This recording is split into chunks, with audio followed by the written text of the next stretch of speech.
읽겠습니다. 오늘 하나님의 말씀은 요한복음 1장 14절에서 16절까지입니다. 요한복음 1장 14절부터 16절까지 우리 한 목소리로 같이 읽겠습니다. 같이 읽습니다. 시작. 말씀이 육시되어 우리 가운데 거하심에 우리가 그 영광을 보니 아버지의 독생자의 영광이요 은혜와 진리가 충만하더라. 요한이 그에 대하여 증거하여 외쳐가로되 내가 전에 말하기를 내 뒤에 오시는 이가 나보다 앞선 것은 나보다 먼저 계심이니라 한 것이 이 사람을 가리킴이라 하니라. 우리가 다 그의 충만한 데서 받으니 은혜 위에 은혜로라. 아멘. 오늘 함께 나눌 말씀의 제목은 은혜 위에 은혜로라, 은혜 위에 은혜로라 라는 제목으로 함께 말씀을 나누겠습니다. 먼저 좀 파워포인트 사진을 좀 보시면요, 지난달 8월 27일이 세월호 참사가 발생한 지 500일 된 날입니다. 그래서 잊지 않는다고 하면서도 점점 더 사람들이 잊어가는 가운데 있게 됐는데, 그런데 이 한 아이가 그 한 반이죠, 사진을 찍어서 올린 게 있어요. 그게 뭐냐 하면 왼쪽은 그 반 아이들이 전체가 있는 것이고 오른쪽은 그 세월호 참사에서 살아나온 아이들, 똑같은 장소에서 똑같은 포즈로 사진을 찍었습니다. 그 다음 페이지도 보시면 다 같은 반 아이들이에요. 한 20여 명 아이들인데 그 중에 살아온 아이들이 4명밖에 없어요. 저 대형을 더 이상 이룰 수가 없고, 그리고 저 모습을 만들 수가 없죠. 그래서 이 사진을 보고 많은 네티즌들이 야, 정말 가슴 아프다, 정말 마음 아프다, 정말 잊지 말아야 되겠다, 이런 어떤 다시금 기억하는 시간이 되었고, 그리고 그 아이들, 그 부모들의 그 아픈 마음을 다시 생각하는 귀한 시간이 됐는데, 그 다음 사진 보시면 부모님들이 아직도 모든 일들이 떠나갔지만 여전히 찾아와서 그곳에서 울고 있고 기도하는 그 어머니들의 사진 그 몇 장을 좀 모아봤는데, 부모님의 마음이 어떻습니까? 다시 돌아오지 않을 걸 알면서도 기다려요. 다시 볼 수 없는데도 그래도 보려고 하고, 그래도 살려달라고 하는 것이, 그것이 부모님의 마음입니다. 부모님의 마음은 500일이 지나도, 1000일이 지나도, 1년이 지나고 2년이 지나고 아무리 세월이 흘러도 절대로 자기 자식을 잊을 수가 없습니다. 지워도 지울 수 없고, 눈을 감아도 보이고, 생각하지 않으려고 해도 끊임없이 떠오르는 게 자식의 모습이에요. 그 부모님이 그 부모님에게 자식은 어떻습니까? 아무리 자식이 세상을 떠나서도 절대로 잊을 수 없는 것, 그것이 바로 부모님의 마음입니다.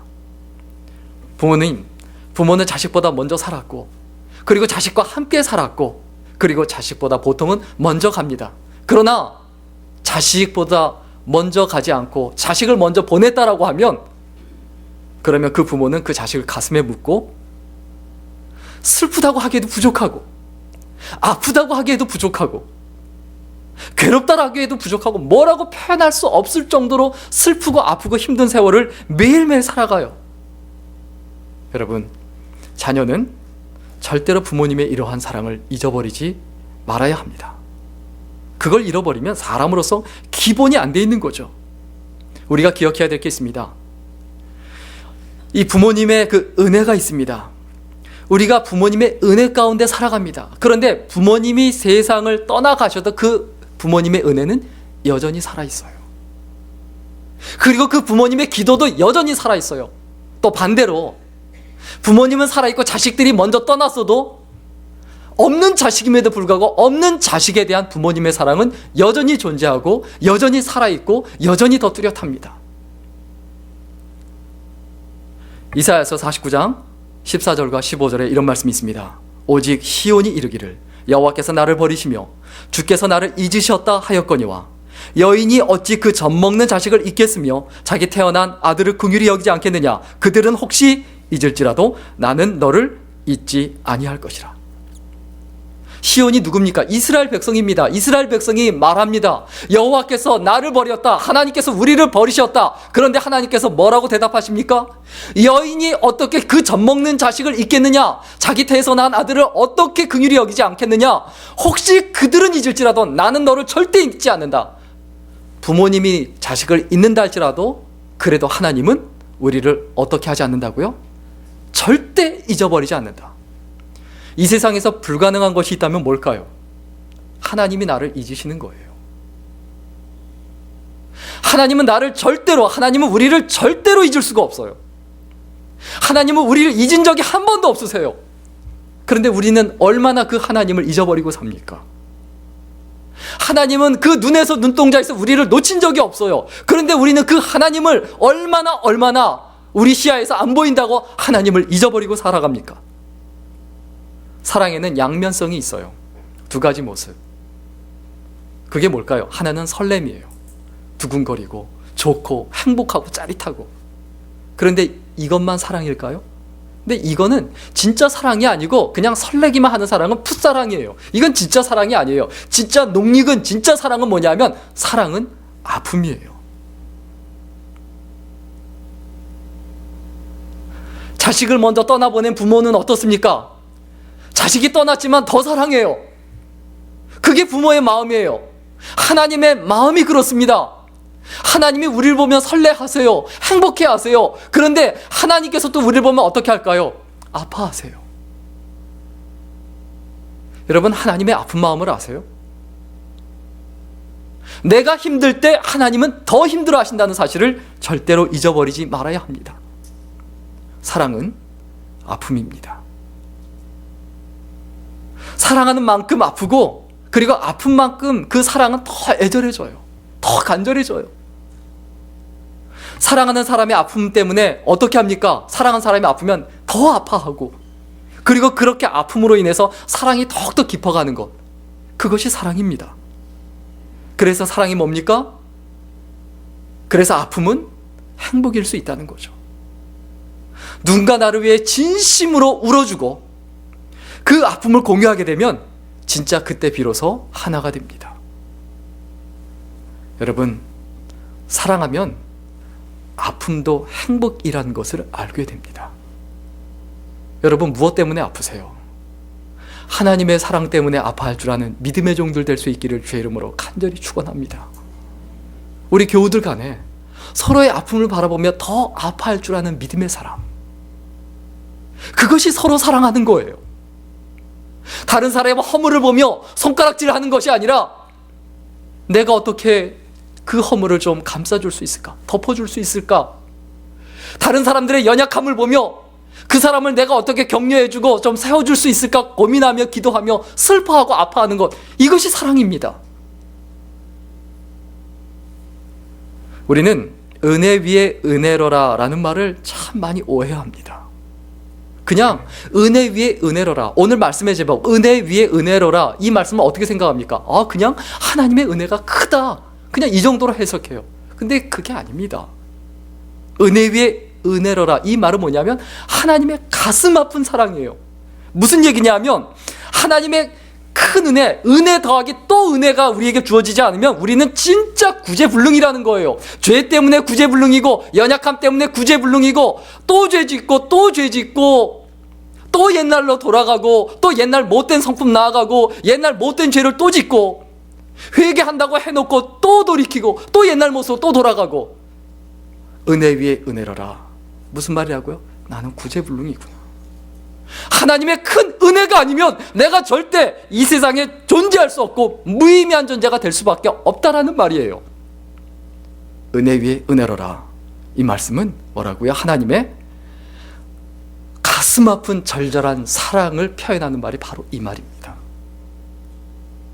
이 은혜 위에 은혜로라는 말은 두 가지 의미를 담고 있습니다. 하나는 뭐냐면 허물을 덮는 은혜예요. 우리 오늘 본문 14절 같이 읽겠습니다. 14절입니다. 시작. 말씀이 육신이 되어 우리 가운데 거하심에 우리가 그 영광을 보니 아버지의 독생자의 영광이요 은혜와 진리가 충만하더라. 말씀이 육신이 되어 우리 가운데 거하셨다. 이게 무슨 말입니까? 하나님께서 육신의 몸을 입고 우리와 같이 이 땅에 오셨다. 그리고 우리를 위하여 어떻게 오셨죠? 육신의 몸을 입고 오셔서 왜 오셨죠? 죽기 위해서 오셨죠. 십자가 지기 위해서 오셨죠. 예수님께서 이 땅에 오신 이유, 우리의 죄악과 허물 때문에 오셨어요. 무엇 때문에 오셨다고요? 우리의 죄악과 허물 때문에. 십자가를 지기 위해서 오셨어요. 우리를 대신해 죽기 위해서 오셨어요. 그러면 이렇게 은혜를 베풀어 주셨으면 되는데, 이런 정도 은혜를 베풀어 주셨고 그 은혜를 깨달았다면 이제는 좀 죄를 짓지 말고 하나님을 배반하지 말고 등 돌리지 말고 좀 서로 사랑하며 이해하며 인내하며 살아야 되는데, 여전히 죄를 짓고 여전히 우리는 정죄하고 남을 비난하고 비판하며 미워하고 싫어하고 자기 욕심만을 위해서 여전히 살아간다는 거예요. 그래서 은혜 위에 은혜가 필요한 거예요. 은혜 위에 은혜로라. 이 말이 뭐라고요? 허물을 덮는 은혜다. 나의 허물. 하나님, 내 허물이 너무 많습니다. 내 부족함이 너무 많습니다. 내 죄악이 너무 많습니다. 이것을 반드시 기억해야 되죠. 우리는 이 땅에 왜 왔습니까? 하나님의 그 은혜, 예수 그리스도의 은혜를 누리기 위해 왔습니다. 그리고 그 은혜를 전하기 위해 왔어요. 그런데 문제는 뭡니까? 그런데 그게 안 되니까 하나님의 또 은혜가 필요한 거예요. 여전히 죄와 허물 가운데서 하나님의 은혜를 계속해서 필요로 하는 거죠. 자녀가 학교에서 잘못하면 부모는 학교에 가서 빌어야 합니다. 자식이 사고를 치면 부모가 쫓아가서 그 사고를 다 수습해야 합니다. 자식이 남의 집 아이를 때리면 부모가 가서 대신 사과하고 잘못했다고 손이 발휘되도록 빌어야 합니다. 그게 부모예요. 여러분, 우리는 그냥 하나님의 은혜가 필요한 게 아니에요. 은혜 위에 또 은혜가 필요한 거예요. 우리는 많은 죄악을 용서받았는데 또 이제 용서받아야 됩니다. 오늘도 용서받고 내일도 또 용서받아야 돼요. 지난날 많은 허물 용서받았는데 내일도 용서받아야 되는구나. 하나님은 그걸 아세요. 내가 어제도 용서했고 오늘도 용서했고 내일도 용서한다. 그게 은혜 위에 은혜로라 라는 표현입니다. 우리가 하나님께 많은 허물이 있는데 하나님께서 그 허물을 덮어주셨어요. 그런데 하나님께서 그 허물을 또 덮어주셔야 돼요. 옛날에 더러웠었는데 하나님께서 다 그 더러움을 씻어주셨어요. 근데 또 더러워졌어요. 그 마음이 더러워지고 살아가는 모습이 또 더러워져서 또 씻어주셔야 돼요. 우리의 더러움과 우리의 허물과 우리의 부족함과 연약함이 언제쯤 끝날 수 있을까요? 제가 한국에서 청년부 담당 목사였을 때 청년부 부장 집사님이 1년 동안 성경을 가장 많이 읽는 사람에게는 큰 상을 준다. 매년 준다. 그래서 청년들이 아주 그냥 성경 읽기에 붐이 일어났어요. 그런데 그 중에 탑을 달리는 아주 성경 읽기에 지난해에는 성경이 1년에 7번인가 8번 읽었대요. 그런데 탑을 달리는 한 친구가 어느 날 저한테 와서 그런 얘기 하는 거예요. 목사님, 요즘 세상이 너무 좋아졌어요. 막 신나서 얘기해요. 왜 그러냐 그랬더니 회사에서도 근무 시간에도 성경을 읽을 수 있거든요. 그런 얘기를 하는 거예요. 그래서 무슨 얘기냐 그랬더니 요즘 컴퓨터 굉장히 좋잖아요. 컴퓨터 다 켜고 성경을 읽고 있으면 다 일하는 줄 알아요. 제가 그 얘기를 듣고 경악을 하고, 그 친구가 뭐라고 하냐면 정말 하나님 은혜입니다. 정말 은혜됩니다. 근무 시간에 성경 읽는데 그렇게 은혜가 될 수 없어요. 그런 얘기를 하는데, 잘도 은혜 받는다. 너는 지금 은혜 받는 게 아니라 죄를 깔아 뭉개고 있고, 너는 직장인으로서 남의 시간을, 월급을 받고 일하면서 남의 시간을 다 부도덕한 일하고 있는데 그걸 은혜라고 하느냐? 그 친구한테 성경 안 읽어도 되니까 다시는 그런 짓 하지 말라고 했습니다. 자기 마음대로, 자기 편리한 대로 다 할 수 있다고, 자기 성격대로 다 할 수 있다고, 그게 하나님의 은혜일까요? 하나님의 은혜는 어떤 겁니까? 미움을 사랑으로 바꿔주는 게 하나님의 은혜예요. 하나님의 은혜는 악취를 향기로 바꿔주는 게 은혜예요. 하나님의 은혜는 교만을 겸손으로 바꿔주는 게 은혜예요. 하나님의 은혜는 혼돈을 질서로 바꿔주고, 하나님의 은혜는 불평을 감사로 바꿔주고, 하나님의 은혜는 지옥을 천국으로 바꿔주고, 하나님의 은혜는 죄인을 성자로 바꿔줍니다. 하나님께서 내 허물을 덮어주셨어요. 뭘 의미합니까? 내가 죄인인데, 그런데 하나님께서 그걸 덮어주셔서 나를 성자로, 성도로 부르시고, 하나님의 백성 자녀로 부르시고, 하나님의 일꾼으로 살아가게 하셨다는 거예요. 그리고 한 가지 더, 하나님의 은혜, 은혜 위에 은혜로라. 이것은 무슨 말이냐 하면, 오늘 보면 15절에 보면 이것은 세월을 덮는 은혜예요. 세월을 덮는 은혜. 우리 15절 같이 읽겠습니다. 시작. 요한이 그에 대하여 증거하여 외쳐가로되 내가 전에 말하기를 내 뒤에 오시는 이가 나보다 앞선 것은 나보다 먼저 계심이니라 한 것이 이 사람을 가리킴이라 하니라. 세례 요한이 뭐라고 말합니까? 예수 그리스도를 증거합니다. 그런데 이분이 나보다 늦게 오시지만, 그러나 이분이 원래 나보다 어떻게 계셨다고요? 먼저 계셨다라는 거예요. 그분이 하나님이시다라는 거예요. 은혜는 어떻습니까? 어떤 세월, 모든 세월에 아무리 세월이 흐르고 아무리 오래전이었다 할지라도 하나님의 은혜로 가득 차 있습니다. 그리고 그 은혜는 절대로 변함이 없습니다. 우리는 은혜의 세월을 살아갑니다. 은혜의 세월. 우리가 이 땅에 존재하기 전에 그 은혜는 어떻습니까? 내가 태어나기 전에 하나님은 이 세상에 존재하기 전에 우리를 그리워하고 계세요. 자, 한 부부가 결혼했습니다. 그래서 자녀를 기다립니다. 임신도 안 했는데, 뱃속에서 나오지도 않았는데 그 자식을, 자기 자식을 그리워하는 것, 그것이 부모예요. 하나님도 마찬가지입니다. 내가 이 땅에 만들어지기 전에, 이 땅에 태어나기 전부터 우리를 그리워하신 분, 그분이 바로 하나님이고, 그것이 하나님의 은혜다. 이것을 잊어버리지 말아야 합니다. 그리고 우리가 이 땅에 존재할 때, 이 땅에 있을 때 어떻습니까? 그 은혜가 어떻게 나타납니까? 늘 함께 하세요.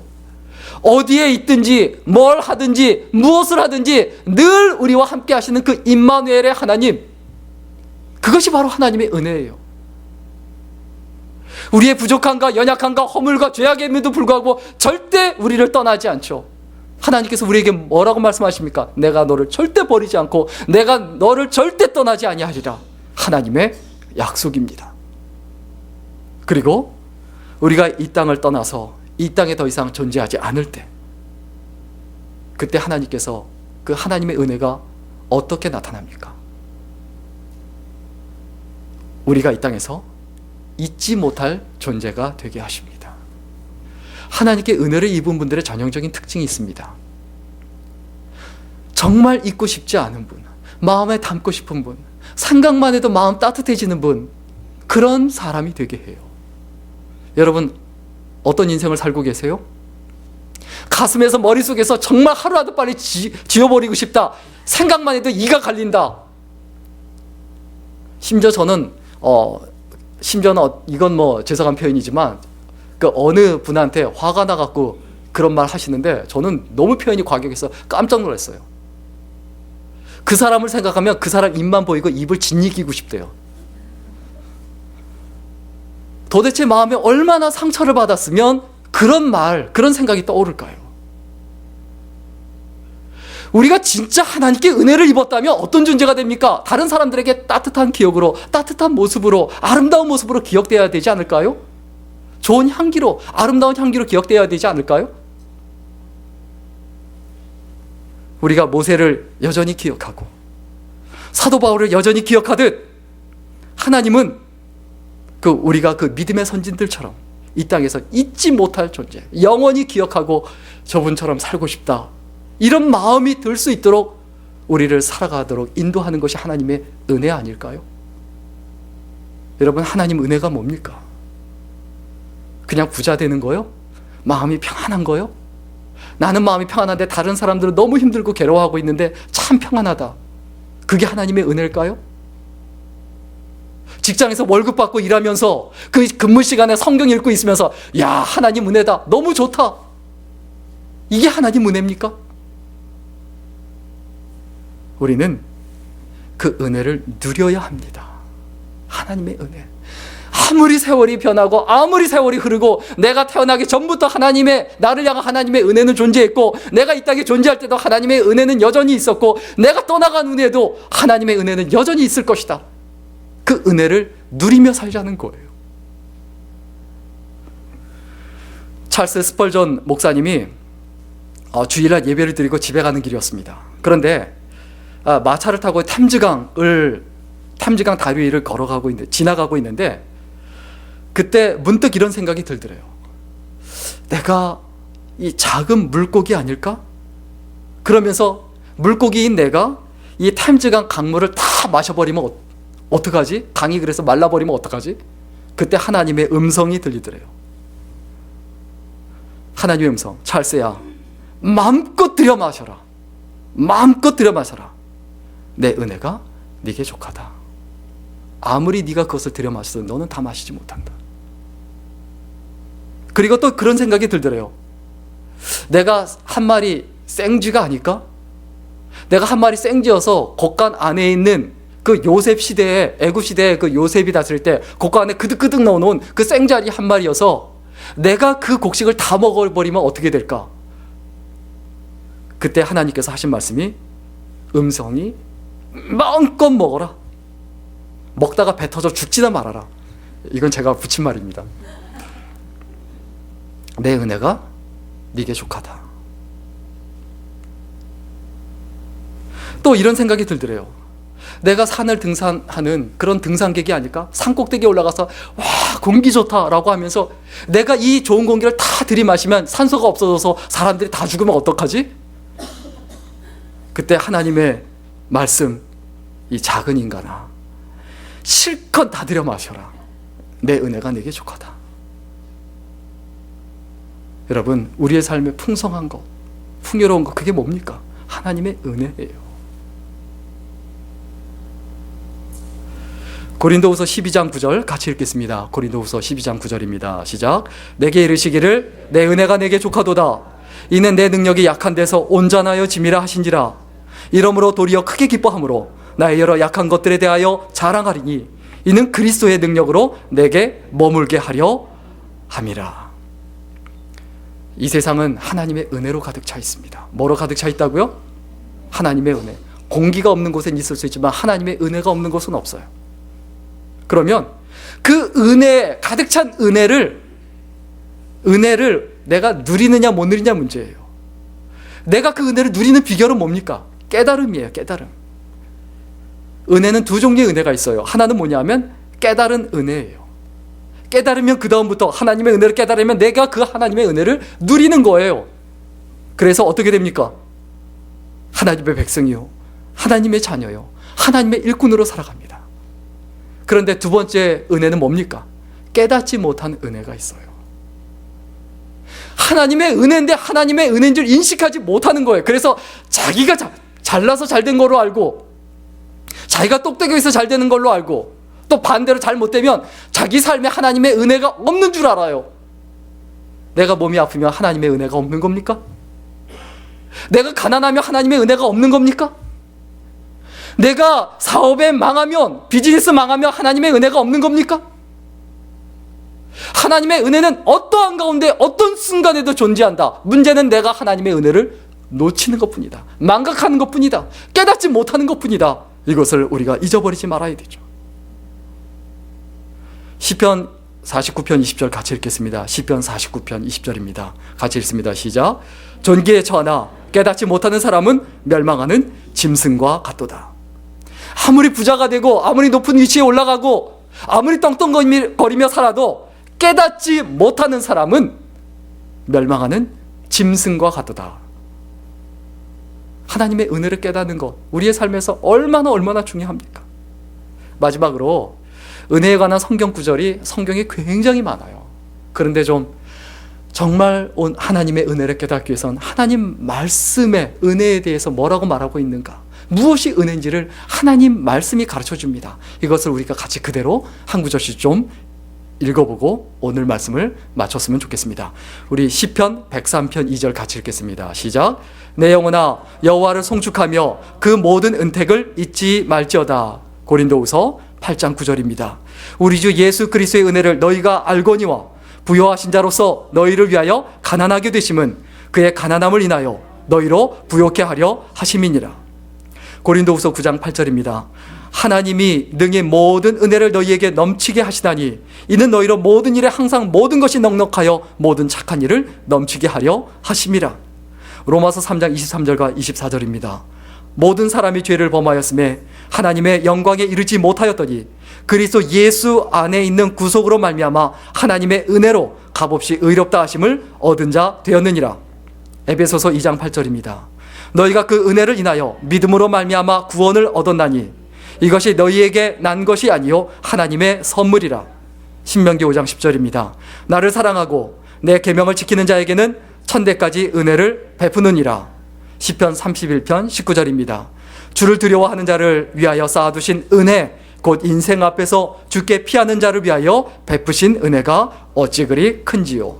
마지막으로 로마서 3장 24절입니다.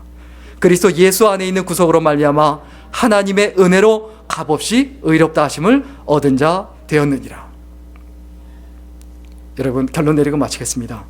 오늘 본문 16절 우리가 다 그의 충만한 데서 받으니 은혜 위에 은혜로라. 은혜 위에 은혜로라. 하나님의 은혜는 충만합니다. 하나님의 은혜는 절대로 변함이 없습니다. 하나님의 은혜는 완전합니다. 그러나 그 하나님의 은혜는 내가 깨달을 때만 누릴 수 있습니다. 깨달은 은혜는 항상 우리를 감사하게 만들어줘요. 깨달은 은혜는 항상 우리를 기뻐하게 해줘요. 깨달은 은혜는 그래서 우리의 삶을 항상 풍성하게 해줍니다. 여러분, 우리의 삶에서 무엇이 가장 중요합니까? 하나님의 은혜를 깨닫는 거예요. 그리고 하나님의 은혜를 입은 자답게 살아가는 거예요. 뭘 가슴에 품고 살아가겠습니까? 돈입니까? 명예입니까? 지식입니까? 재미입니까? 쾌락입니까? 멋있는 남자입니까? 예쁜 여자입니까? 어떤 것들입니까? 내가 무엇을 품고 살아가야 합니까? 예수 그리스도를 품고 살아간다라고 하면 그 삶의 모습과 그 언어와 그 행실과 순간순간 모든 것이 어떠할까요? 우리의 마음속에 가슴 깊이 하나님의 은혜가 새겨지게 하소서. 그리고 그 은혜를 잊지 말게 하소서. 그 기도가 끊이지 않은 믿음의 삶 그리고 아름다운 생애가 될 수 있기를 주의 이름으로 간절히 축원합니다. 기도하겠습니다. 은혜 위에 은혜로라고 말씀하신 하나님, 그 하나님의 가슴 깊은 사랑, 하나님의 애절하고 절절한 사랑을 깨닫게 하신 하나님 감사드립니다. 이제는 어느 자리에서 무엇을 하든지 간에 하나님의 은혜를 놓치지 말게 하시고 미움에 쌓여, 욕심에 쌓여, 괴로움에 쌓여, 근심에 쌓여, 욕망에 쌓여 살아가는 것이 아니라 하나님의 은혜에 쌓여 하나님의 은혜를 품고 하나님의 은혜 가운데서 기쁨으로 믿음으로 하나님의 자녀답게 백성답게 살아가는 우리들이 되게 하여 주옵소서. 감사드리며 예수님의 이름으로 기도드렸습니다. 아멘.